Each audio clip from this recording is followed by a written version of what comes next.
Hi everyone, how are you doing? It's a beautiful early autumn day here in Oxford, and I'm going to make a bit of an unusual video for you today.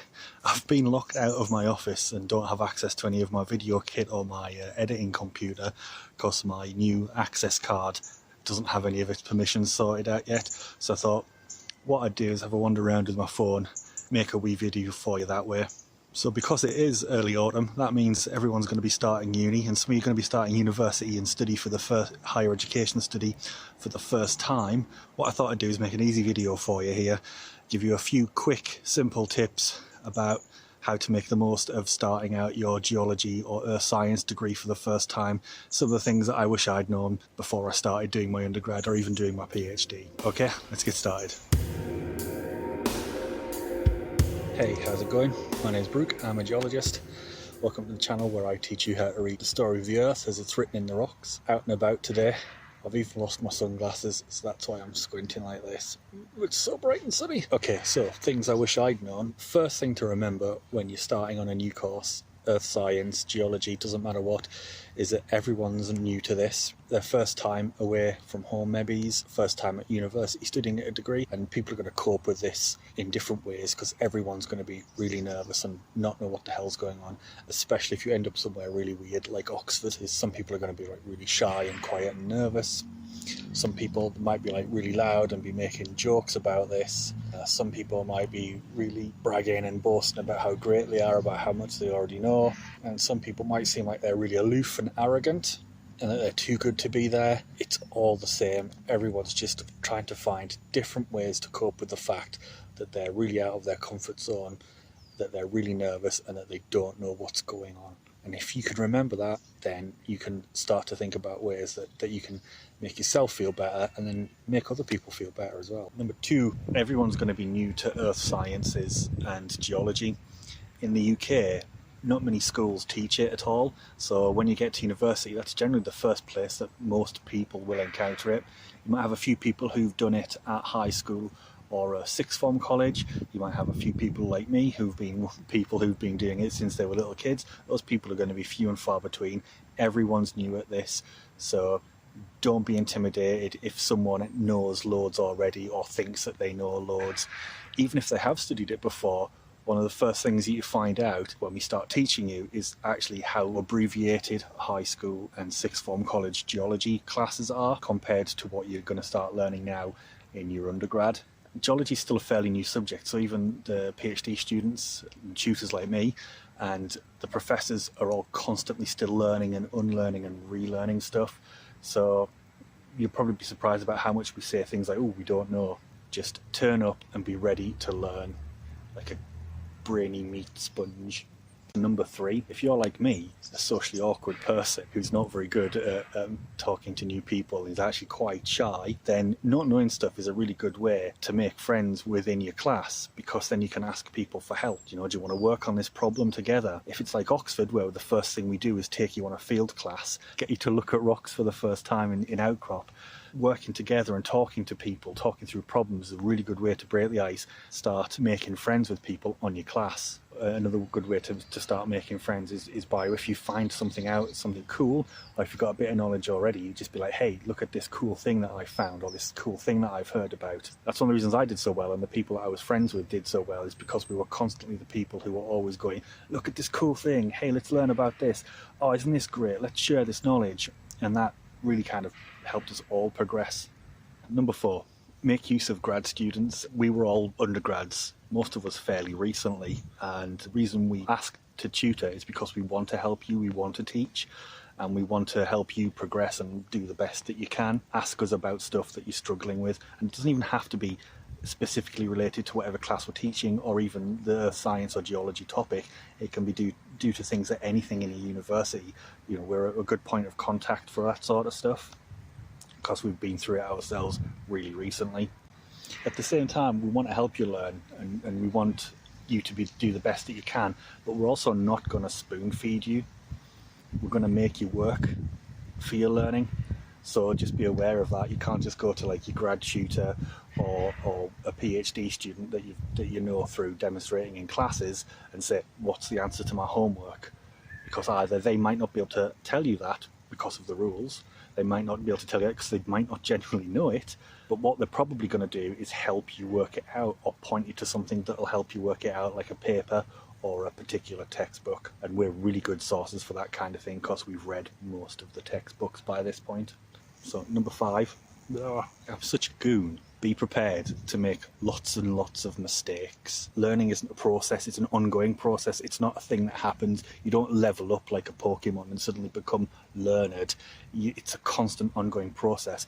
And the way to do that is to make lots and lots and lots and lots of mistakes, constantly making mistakes, because every mistake you make is another step forward. And some of those steps forward will be huge leaps, but mostly they'll be tiny, tiny, tiny mistakes, building and building and building. And those mistakes will help you learn way faster than trying to write out, get the correct answer. And if you're studying geology or earth sciences, quite often there isn't one single correct answer. So just remember that. It doesn't matter if you stick your hand up to give an answer and it's wrong. You're helping everybody learn, so don't be afraid to do it. I'm starting to get my old man telling off the kid's voice. Sorry about that. That's a lie. I'm not sorry. Always, always, always have a go. I don't care that you get the answer right first time. I care that you had a go, that you joined in, that you tried, that you learned, and that you developed your skills and developed your confidence, because that's what really develops when you get things wrong a lot. You learn to pick yourself up really quickly and get going again straight away. And that's why people who make lots of mistakes also develop really, really quickly. And that's a good excuse for my own undergrad being a long series of mistakes. But I finished with the first, and I ended up at Oxford. Must be doing something okay. Number 6. I'm not doing fingers now because that's just going to get ridiculous. But number 6, have hobbies and friends outside of your course and your subject. And that doesn't include drinking and partying. We'll get to that in a second. Try something outside of your comfort zone. So when I came to Oxford, I was really into nerdy stuff like music production, RPG games like Dungeons and Dragons and Call of Cthulhu and all that sort of stuff. And I thought, I'm only going to have this opportunity to be here this one time as a grad student or an undergrad. So you might as well take advantage of it to do things that you would never do. So I tried all kinds of stuff like scuba diving and climbing, and I helped out with a charity, and I tried rowing, which was a big surprise because I really liked it and I enjoyed it. The reason it was a surprise is because I hated PE when I was at school, because the teachers were awful and shouty and being mean to the nerdy kids like me. It wasn't about having fun and running around, and it was just about winning. But rowing was a lot of fun. It was the total opposite of that, and I've been doing it for years now and I really love it. And it's really, really good to have something outside of your course and outside of your degree where you get to mix with other people, where you get to see parts of life that aren't related to whatever you're doing. And as much as I love rocks, there are times when I get sick of rocks, and getting out on the water and hanging out with people who don't study rocks is a lot of fun, and it's great, and it'll help your mental health. It'll keep you a nice, well-rounded, even-keeled person. It's just a lot of fun. See, what people don't tell you, they warn you about like partying and not doing your work being bad for your degree. What they don't say is that if you work too hard, if you throw yourself into it 100% and don't have any kind of life outside work, then that's just as unhealthy and just as bad for you. So have friends and hobbies and have fun outside of your degree. Number 7, partying hard and FOMO. FOMO always sounds like the name of a hip new bubble tea place. Bubble tea is vile. Well done to whoever managed to monetize frog spawn and dishwater. So it's, like I just said, it's important to socialise, have fun and have a life outside of your degree and your work. That's super important if you want to stay a healthy, well-rounded person. And it's fun to go out and maybe have a drink or party and go dancing or whatever every now and then. But if you get caught into the cycle of doing it all the time, especially in Freshers Week, it can be utterly exhausting and devastating for your physical and mental health. You can go out and have a dance and a party and whatnot, and you can go out and have a drink, but you don't have to get absolutely ratted all the time, even if everyone else is. You don't even have to drink at all. I don't drink at all now anyway, and I feel a lot better for it. There's a lot of benefits to not drinking, like being the one who remembers what everyone else did last night. Also, learning to socialise without alcohol is really, really good, because that levels up your social skills super rapidly, and those social skills are super transferable. Learning to socialise when you're drunk only teaches you how to socialise when you're drunk in those very specific situations, and you can't use them in other areas of your life.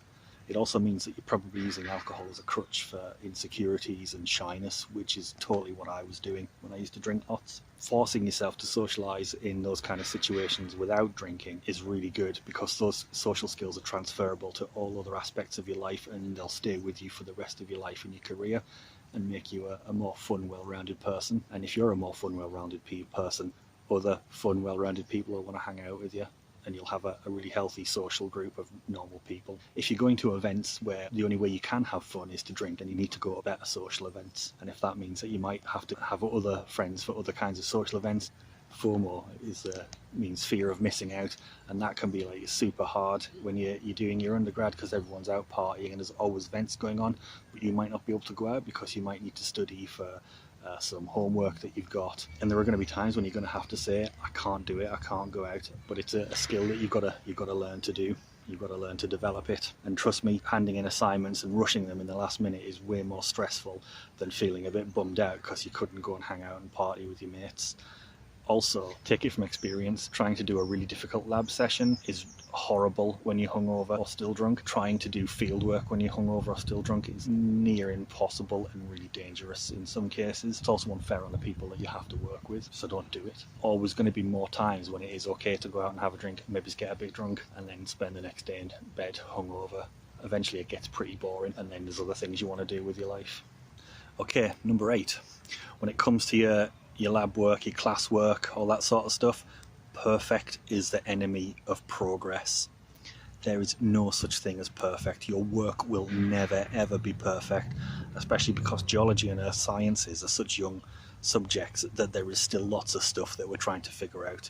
All you're ever going to get is an approximation, and if you're never going to get perfect, then what's the point in even trying to get perfect? And I don't just mean doing a half-assed job and then throwing in whatever work. Do the best that you can to the abilities as they stand at that point in time, but don't worry that it isn't perfect. Work can be finished and handed in. It can even be finished, handed in, and really good, but it can never be perfect, so don't even try. Just do the best you can and then hand that in instead.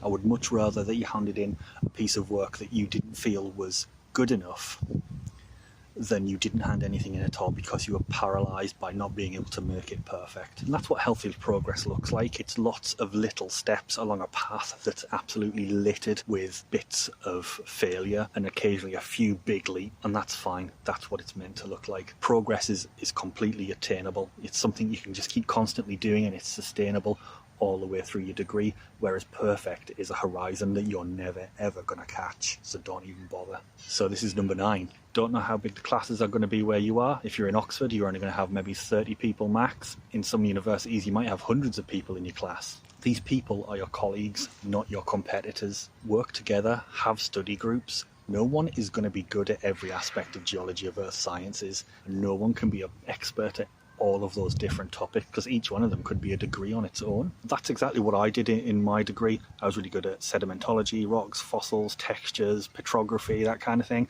I wasn't very good at geophysics or geochemistry, so I helped out the geochemistry and geophysics experts, and then in turn they helped me out with the things that I was struggling with, and then we all did really, really well. No surprise. Also, unsurprisingly, the people who tried to go it alone, treat us all as competition, or in some cases even as enemies, like there was only one degree and we had to fight each other for it, those people didn't do as well, and that's the ones that finished. A lot of them burned themselves out really quickly and dropped out and couldn't finish their degrees because they were trying to do 100% on too many different things, and you just can't do it. So don't even try. Work with your colleagues, form study groups, help each other. If you can teach a subject or a topic to a person, it means that you really understand it. So when you're helping other people learn something, you're helping yourself learn, and vice versa. And again, that's a really good way for everyone to level up really, really quickly. Something else I just want to address now, there's this idea of the lone genius scientist, especially the lone male genius scientist, and it's absolute rubbish. No one gets anywhere in science alone. I wasn't successful in my undergrad, and I haven't been successful in my PhD because I was sat on my own being a genius. I'm not. Like I said before, I'm not clever. I just really like rocks, and I don't give up. My degree and my PhD are as much about the people that helped me and I helped as it was about the hard work that I put into it. All of these ingredients go together to make a degree, and what makes a degree is you, and that's what we're going to talk about next. So number 10 follows on from what I was just saying in number 9. Weird that, right? It's you that makes it's you that makes a success in the degree, not the degree. It doesn't matter where you go to. It doesn't matter if you're at Oxford or if you're at any other university in the UK or anywhere else in the world. It's you that makes the degree. And I've seen this time and time again. You could be the cleverest person and you could be at the best school, but if you don't put the effort in, if you don't have the drive and the ambition and the commitment, if you don't have just the pure joy for the subject, or even just like the ability to knuckle down and get things done, then you're going to get nowhere. Similarly, you can go to the worst school, but you can still do really, really well because you have those things. Maybe you just really love the subject like me. Like I said, I'm not clever. I just really like rocks and fossils and stuff, and I like learning about them, and I really don't like giving up on stuff, so I just keep going. It doesn't matter where you go, you're not going to be disadvantaged because you're at a different university. So I was an absolute plum lugger, and somehow I've lost the last bit of footage. So where were we? Oh yes, you're not going to be disadvantaged. If you made it this far, then you've already got all of those attributes to make it even further. You just need to apply yourself, push away any negativity or any imposter syndrome that you might have. You made it this far, you deserve to be here, you're supposed to be here, and you will make it even further. Because it's you that makes the degree and the career and the science. Just have fun doing it, and good luck. So there we go. Some of the things that I wish I'd known before I started my undergrad or PhD, and they'll apply to not just earth sciences and geology, but really any degree or major project that you're starting out on. So what did you think of today's episode? Be sure to let me know in the comments below. Any suggestions or comments or things that you'd like more of in the future? Is there anything that I've left out that you feel really should have been included? Pop it down there in those comments and I'll have a look at it. As ever, I would super appreciate it if you subscribe, give the channel a thumbs up, and share it with your pals on social media. Until the next one, take care. Bye bye now.